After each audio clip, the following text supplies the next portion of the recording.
Coming up on the Q30 Newscast, a new minor at Quinnipiac that incorporates potatoes, shamrocks, and heritage. Plus, keep a lookout on campus because you'll be seeing a new set of Greek letters soon. And is it possible for Hamden's government to connect with residents on social media? All this and more on the Q30 Newscast. Live from the Ed McMahon Center, this is the Q30 News Nightcast. Good evening, Quinnipiac, and welcome to the Q30 Newscast. I'm Nikki DeRico. And I'm Megan Coddington. A student-run club lacrosse team in Hamden has making strides since the team started 3 years ago. Q30 News' own Mike Beck tells us more. Set, go! The Sleeping Giants are a completely student-run lacrosse team that play in the National College Lacrosse League. They've only been around for 3 years, but they've made tremendous progress over that period of time. Only several weeks into the semester, the Sleeping Giants are hard at work practicing for an upcoming tournament and the spring regular season. After going 2-6 in their first season, the Giants rebounded well last year to go 3-3 overall and made playoffs for the first time. A lot to build on from last year, going to the playoffs and losing by 1 to Stevens University, who later went on to lose to the national champion. So we're in a good place, and we have a lot of good freshmen. The Giants' improvement last season was recognized by the NCLL, who named them the New England Conference Team of the Year. The future looks bright for the team, which sees the return of most of last year's squad and additional new players. The past 3 years, the team has really progressed from a unknown bunch of kids who just had some throw-together jerseys and maybe not enough kids to show up to one game to fully play, to a 74-player roster, and we're now knocking on the door of a championship in Division II. The team will continue to prepare for the Jamaica Lacrosse Alumni Foundation Tournament, held at Randall's Island on October 4th. The Giants' regular season will begin in February. Hey, ride now! I'm Mike Beck with Q30 News.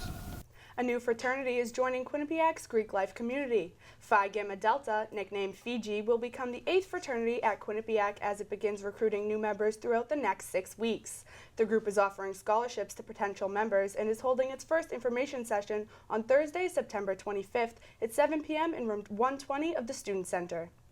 Quinnipiac University's School of Medicine recognized National Falls Prevention Awareness Day on Tuesday. The day offers senior citizens the opportunity to learn about ways to prevent falling down. More than 60 senior citizens visited Quinnipiac's North Haven campus to learn from health science students and professors. According to the Centers for Disease Control and Prevention, 1 out of 3 adults older than 65 fall each year.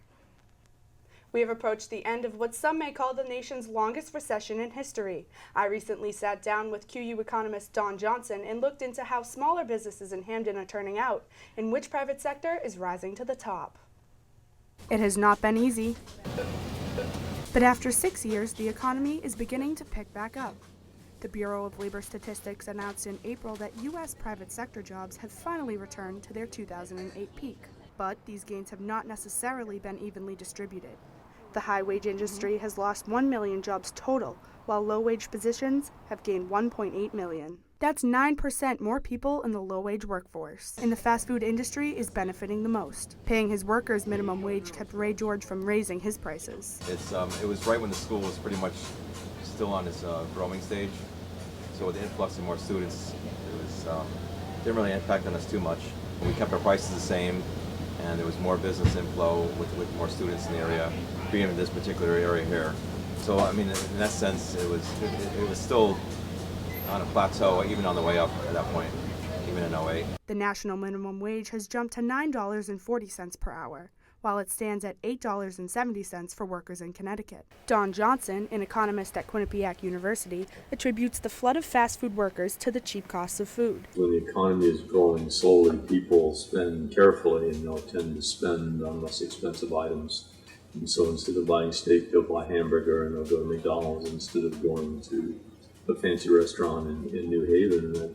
And so you're getting your start there.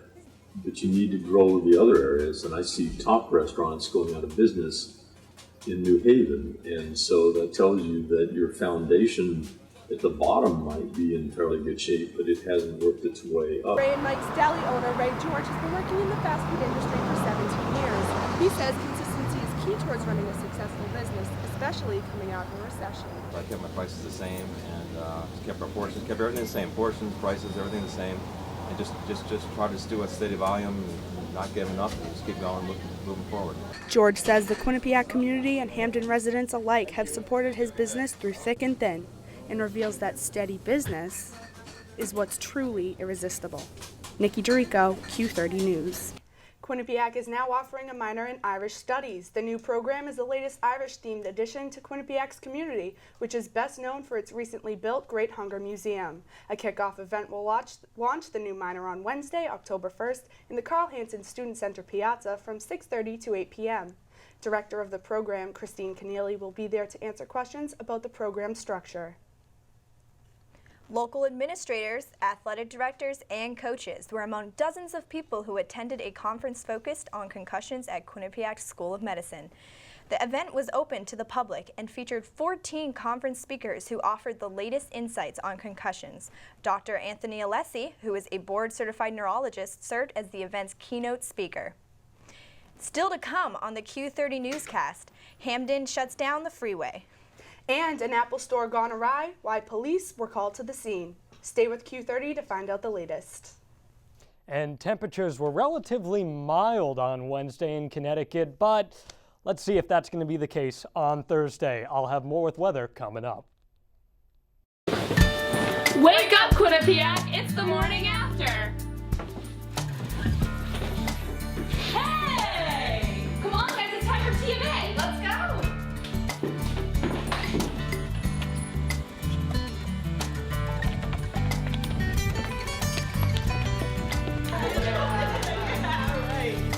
What's the morning after? Mondays at 10, only on Q30.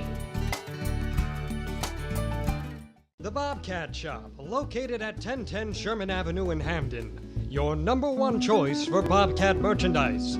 The Bobcat Shop features 2 floors of countless styles and colors. With a full 19,000 square foot screen printing and embroidery operation on the premises, Campus Customs and Simplify can design and decorate any garment or promotional product as quickly as needed. Stop in and say hi. Social media is transforming the way we communicate. It is also changing the way local governments interact with their residents. Taylor Popelarts has the latest on how the town of Hampden is trying to connect online. Governments across America are trying to connect with their citizens on social media. It's just a very cost-effective way to get information to the citizens without going to the expense that other more traditional media would require. Hampden's chief administrative officer says the town's outreach online is growing. We're trying to use technology to get information around. We've got a long way to go, but it's a start, and it's begun working. Hampden officials are utilizing social media to connect with their residents, like with this, the Town of Hampden's Facebook page. This will allow residents to connect with officials without having to come down to Town Hall. People seem to be out in the dark, so if you tweet it or you post it, it does show activity, it does show progressive action, so it's an easy way to kind of keep people informed as what's going on. But how is it working in Hampden so far? I don't follow them because I don't see them. And according to one resident, political social media only targets a specific age group. You take out the 20-somethings that really don't care. You take out the senior citizens that really can't do it. And then what do you have? You have a middle-age group population that would probably use it. Between 2010 and 2013, a Texas Senate committee studied how effective it was using Twitter to involve citizens. The committee tweeted everything from meeting times to when witnesses testified in legislative hearings and invited users to interact by using this hashtag. Feedback was positive, and citizens liked receiving constant information, but they wanted to be more involved. They could have a great social media strategy, but if people aren't paying attention, it's useless. Kurt Lang says Hampden's social media has helped increase community involvement in events at Hampden's Town Center Park. To get them there, the main way that we've been getting the word out is through social media. The viral aspect of it has been amazing to watch. But as Lang admits, it'll take time to catch on. Hampden's population is around 60,000 people, but the town's Facebook page has just under 5,000 likes, and the mayor's Twitter account has about 500 followers. Taylor Populars, Q30 News. One person is dead in a crash that closed the Wilbur-Cross Parkway northbound in Hamden just after 8:30 last night. State police say the driver lost control of the vehicle and hit the side of a car, veering into the woods between exits 59 and 60. The car caught fire and first responders searched the woods for any other passengers who may have been ejected from the car, but no one was found. The driver of the other car was not injured. The northbound side of the Wilbur-Cross Parkway was shut down for several hours. State police are continuing to investigate the crash. A fight broke out inside the Apple store on Broadway in New Haven just before 10 o'clock Monday morning. New Haven police say two rival groups of Chinese men and women were fighting about spots in line. The rival groups allegedly visit multiple Apple stores in the area to purchase the new iPhones and resell them in China. The cost of the resold phones can be anywhere from $3,000 to $4,000. New Haven police have been called into this Apple store several times since the iPhone 6's release, all dealing with customers in line.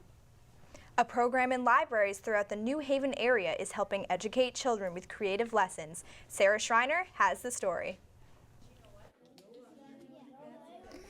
Libraries in the greater New Haven area are promoting education outside of the classroom through a program called PAC. It's funded by, it's called the PAC grant, which stands for Parents and Communities for Kids, and it started about 10 years ago. The program has many different sub-programs or events that take place each week at the multiple libraries in the area. Especially for the PAC programs, it's parents and kids learning together outside of the classroom.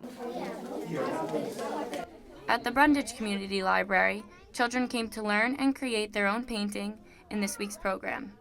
I learned about artists that make impressions. The brush marks glowed like flowers in a Sandy Bartell, one of the program's leaders, read them a story about Impressionist art, then let the children take the reins. I just like to see the kids have a good time and see that they're learning something. And it's just really nice to have them be able to use their imaginations, their creativity, instead of just, always being in front of a computer. I mean, it's a nice break from that. About 15 children attended the event, which lasted an hour. They painted and ate snacks, while parents encouraged them as well as their peers. So it's always a question of funding. And the more funding we get, the more programs we can have. The many events the program has spark creativity, literacy, and friendship among its young participants, and will hopefully continue to do so. The funding for the program expires in the spring of 2015, when the library will have to apply again. For Q30 News, this is Sarah Schreiner. Hey Nikki, there's a lot happening outside of Quinnipiac's 3 campuses. You're totally right, Megan. For more headlines from across the world, let's turn it to Q30's Sarah Schreiner.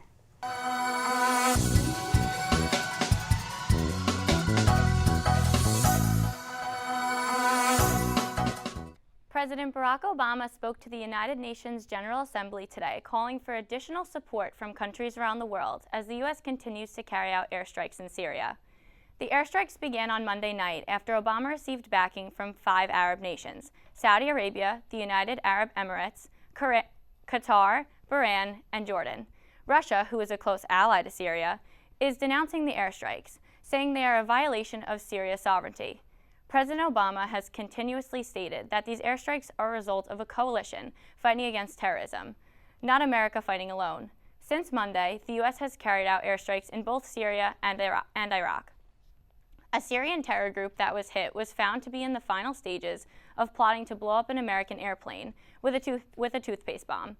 Another group of terrorists hit were allegedly planning to attack an American target using bombs made of toothpaste tubes and clothing dipped in explosives. President Obama continued to remind officials at the UN General Assembly that the U.S. will not go to war with Islam, despite the current airstrikes. He also says no U.S. troops will engage in combat against ISIS. A UN official says the number of Syrian refugees fleeing to Turkey has reached an unprecedented level. So far, 1.6 million refugees have fled to Turkey since the conflict began. Turkey is closing its borders to the refugees because of the large numbers. As the borders close, more refugees are fleeing to Iraq, which could potentially cause more issues for the U.S. Since al-Qaeda is still a threat in Iraq, the U.S. is worried that some refugees may join the fight against America out of frustration. President Obama also addressed climate change this week by urging larger countries like China to reduce their carbon emissions. Thousands of protesters gathered on New York City streets throughout the weekend as part of a People's Climate March. New York City police say more than 100 people were arrested on Monday as the marches continued. Back to the desk. Thank you, Sarah. Still to come, the latest in entertainment news. Stay tuned with the Q30 Newscast. Wake up, Quinnipiac! It's the morning after! Hey! Come on, guys, it's time for TMA! Let's go!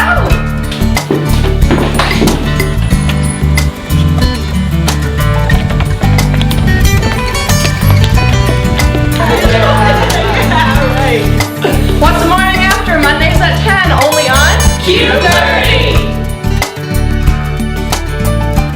The Bobcat Shop, located at 1010 Sherman Avenue in Hamden. Your #1 choice for Bobcat merchandise. The Bobcat Shop features 2 floors of countless styles and colors. With a full 19,000 square foot screen printing and embroidery operation on the premises, Campus Customs and Simplify can design and decorate any garment or promotional product as quickly as needed. Stop in and say hi.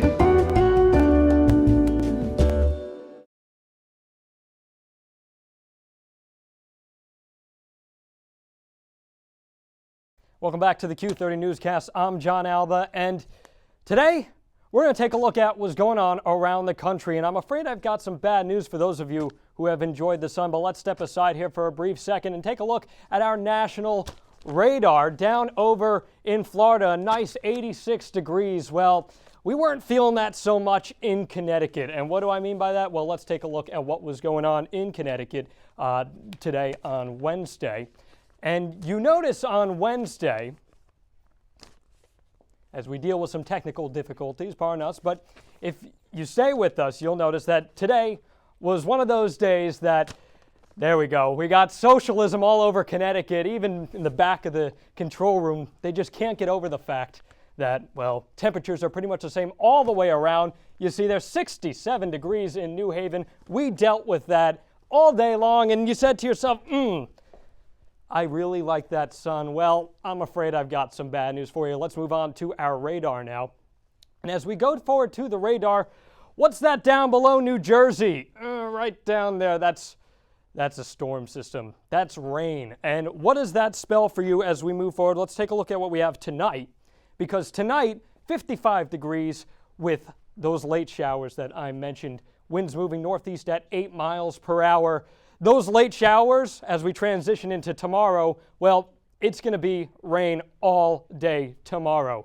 Tomorrow, you're going to see a 90% chance of rain, 64 degrees, precipitation at around a ½ inch or so. So if you plan on going to see Derek Jeter in his final game at Yankee Stadium, well, you might want to hope that they'll honor a rain check sometime next season. As we move on to our 7-day forecast now. Tomorrow, as I mentioned, around 64 degrees and rainy. And then all of a sudden, we're going to get hot, real hot. Could reach up to 80, 81 or so on Sunday, alongside into Monday as well before we cool back down. It's the fall season, guys, but, well, it certainly doesn't feel like that just yet. Let's send it back to the desk. Thank you, John. You know, Megan, Miley could be facing legal action after one of her latest performances. And the Jenners, they're having some legal problems of their own. For more on these stories and everything entertainment, we go to Sammy Moore.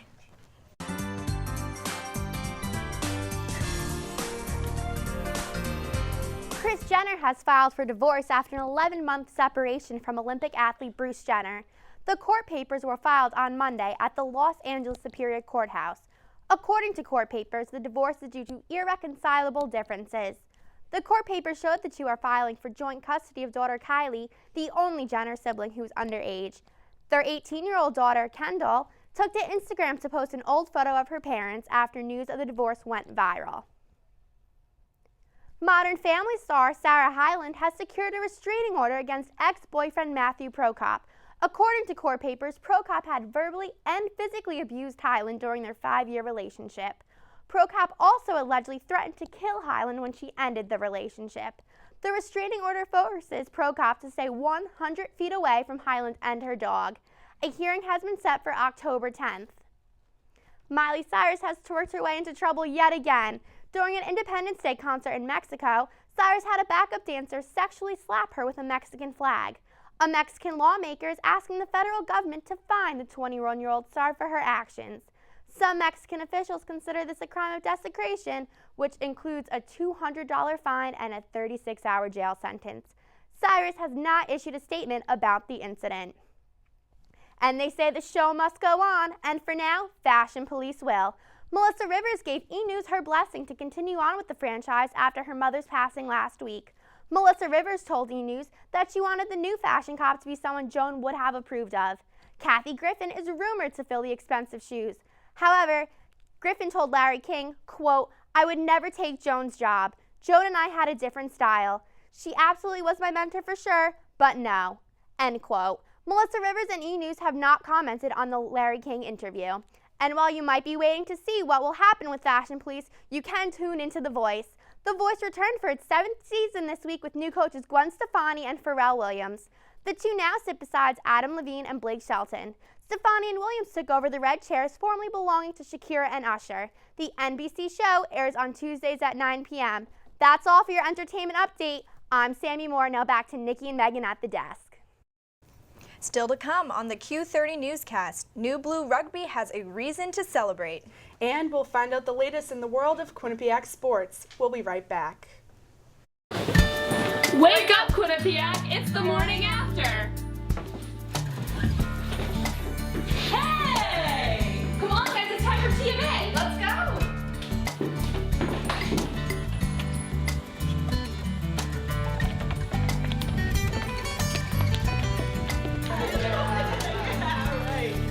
What's the morning after? Mondays at 10, only on Q30! The Bobcat Shop, located at 1010 Sherman Avenue in Hamden. Your #1 choice for Bobcat merchandise.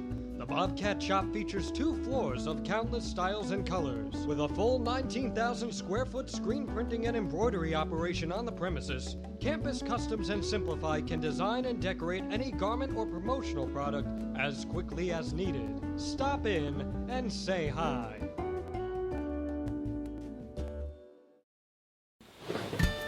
Wake up, Quinnipiac! It's the morning after!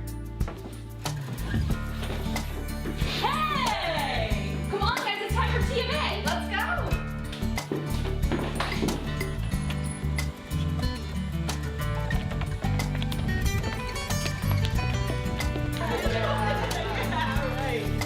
What's the morning after? Mondays at 10, only on Q30! The Bobcat Shop, located at 1010 Sherman Avenue in Hamden. Your #1 choice for Bobcat merchandise.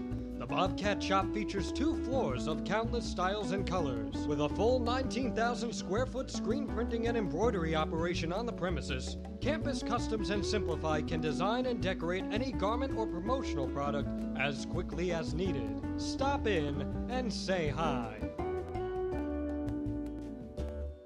The New Blue men's rugby team celebrated a win for their 10th anniversary on Saturday at Hamden Middle School. The team dominated Worcester Polytech Institute at their home opener 22-5. The team is larger than ever this year with about 50 players on the roster. While they are not affiliated with Quinnipiac University, the entire roster is made up of Quinnipiac students. Tom, tell us what's going on in the world of sports. Well, both of you, first, thank you so much for having me today. And you know, ladies, this winter sports season may not have exactly started, just not exactly gotten off to the start yet, but the action did get underway at High Point Solutions Arena for the first time this fall. The women's hockey team held an exhibition match against the Chinese women's national team on Saturday. The Bobcats earned a decisive 8-0 win over China. Nicole Connery led the Bobcats with 2 goals, and 6 different players contributed 1 goal apiece. And days after the match, the Bobcats learned on Tuesday that they are ranked 10th in the USCHO and USA Today Hockey Magazine preseason polls.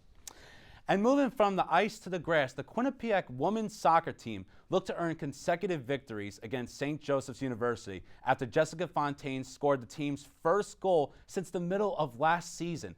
But however, the Bobcats were defeated by the Hawks 2-0. Goalkeeper Natalia Grotsky saved 7 shots on goal, but the Bobcats were just unable to produce any offense, taking only 5 shots on goal. The Bobcats returned home on Wednesday for a game against the Gales of Iona. The match ended in a 1-1 tie after going into double overtime. Quinnipiac took the early lead in the first half on an unassisted goal by Amanda Barocca. They took the lead into halftime, but Iona responded in the 54th minute when Charlotte Stewart stole the ball from the Bobcat defense and nailed the goal to tie the game at 1. Grodzki finished the game with 7 saves in goal. And on the other side for the men's soccer team, they look to earn their second win of the season on Saturday as they welcomed the Lions of Columbia University to Hamden. The Bobcats returned home after earning a tie to Army and losing to Holy Cross 2-1 in the past couple of weeks on the road. So they look to get back on the track. Let's head to the pitch. And Quinnipiac versus Columbia getting started. We're going to go right to the second half where right here we have Max Rothenbucher, who scores just over the extension of Kyle Jackson, Columbia's goalie. And as you can see right over there, Rothenbucher going to celebrate with his teammates. Continuing on, Columbia, what a corner kick attempt right here. But right there, Shaquille Huggins does good, with the defense. And Quinnipiac is going to commit a foul right here. John Diaz is called for the penalty. And as you can see here, it causes some physical tensions between both the Bobcats and Lions. Columbia trying to get back in the game. A free kick here is played perfectly by Borjan Goitin. And on the other side for Quinnipiac, James Doig's free kick is punched away by Jackson. Quinnipiac maintaining possession. And then right there is James Greco with the quick shot. And he gets the goal to put Quinnipiac up 2-0. But Columbia, they're not going away. And here's a corner kick right here. But Quinnipiac's defense, just too good. And Columbia, with just less than 2 minutes to go, here's their last attempt. But Quinnipiac's defense is just too good in the game. Quinnipiac goes on to win 2-0. And in other sports news, the women's volleyball team has had a rough start to the season. Going 1-9 through the team's first 10 matches, Quinnipiac returned home for their first 2 conference games of the season against Manhattan and Iona. The Bobcats fell to the Jaspers 3-1 on Saturday. Katie Uricki led the team with 14 kills, and Cody Michaels earned 7 digs on the defensive end for the Bobcats. They then faced off against the Gales on Sunday. After losing the first 2 sets, the Bobcats won sets 3 and 4 before falling to Iona in the 5th set 15-12 to lose the match 3-2. Uricki and Cheyenne Orsi combined for 33 kills in the team's offense. And after falling in both games at home, Quinnipiac traveled for a non-conference game on Wednesday against Fairleigh Dickinson. They went on to defeat the Knights by a final score of 3-2.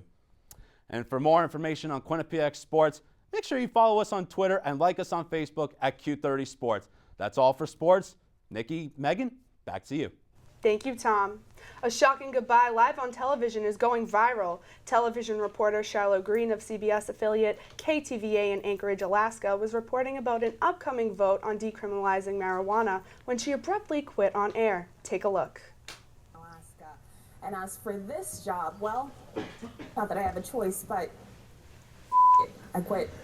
It was later revealed that Green is the owner of the Alaska Cannabis Club and had concealed the side business while holding her position as news anchor.